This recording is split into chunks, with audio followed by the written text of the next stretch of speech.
മണ്ഡലത്തിന്റെ രാഷ്ട്രീയ ചായ്വിനപ്പുറം സാജു പോളിന്റെ വ്യക്തിപ്രഭാവത്തിലൂടെ മണ്ഡലം നേടാനാകുമെന്നാണ് പെരുമ്പാവൂരിൽ ഇത്തവണ ഇടതുമുന്നണിയുടെ പ്രതീക്ഷ. DCC പ്രസിഡന്റ് VJ പൗലോസ് അടക്കമുള്ളവർ പട്ടികയിലുണ്ടെങ്കിലും മണ്ഡലത്തിലെ UDF സ്ഥാനാർത്ഥിയെക്കുറിച്ച് വ്യക്തമായ ചിത്രം ഇതുവരെയുമായിട്ടില്ല. ഇരുമുന്നണികൾക്കും രാഷ്ട്രീയ അടിത്തറയുണ്ടെങ്കിലും മുന്നണിക്ക് പുറത്തെ വോട്ടുകളാണ് പെരുമ്പാവൂരിലെ ജയപരാജയങ്ങളെ നിർണ്ണയിക്കുക. ഹാട്രിക് വിജയം പിന്നിട്ട് നിൽക്കുന്ന സിറ്റിംഗ് MLA സാജു പോളിന്റെ വ്യക്തിപ്രഭാവം ഇത്തവണയും തുണയ്ക്കുമെന്നാണ് മുന്നണിയുടെ കണക്കുകൂട്ടൽ. സാജു പോളിനെ കളത്തിലിറക്കി കോതമംഗലം പിടിച്ചെടുക്കാനാവുമോ എന്ന ആലോചനകളും CPIMൽ നടന്നിരുന്നു. എന്നാൽ ഫ്രാൻസിസ് ജോർജും കൂട്ടരും UDF വിട്ടതോടെ സാജു പോൾ പെരുമ്പാവൂരിൽ തന്നെ തുടരും. കഴിഞ്ഞ 15 കൊല്ലമായി പെരുമ്പാവൂർ അസംബ്ലി മണ്ഡലത്തിൽ നടന്നിട്ടുള്ള വികസന പ്രവർത്തനങ്ങളുടെ ഒരു തുടർച്ചയാണ് ഇനിയും സംഭവിക്കേണ്ടത്.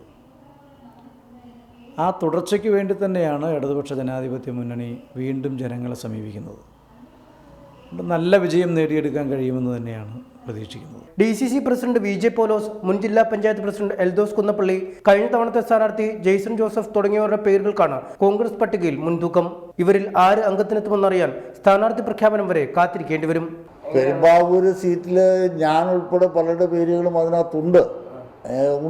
അതിലാര് വേണമെന്ന് തീരുമാനിക്കേണ്ട നേതൃത്വം തീരുമാനിക്കും.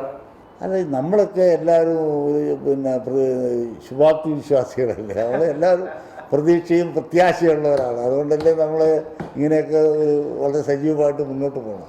മണ്ഡലത്തിൽ 6000 വോട്ടുകളുള്ള BJP BDJS ബാന്ധവത്തോടെ നില മെച്ചപ്പെടുത്താനാവുമെന്ന് പ്രതീക്ഷിക്കുന്നു. SNDPക്ക് സ്വാധീനമുള്ള മേഖലയായതിനാൽ BDJSനാണ് NDA സീറ്റ് നൽകിയിരിക്കുന്നത്. റിപ്പോർട്ടർ, കൊച്ചി.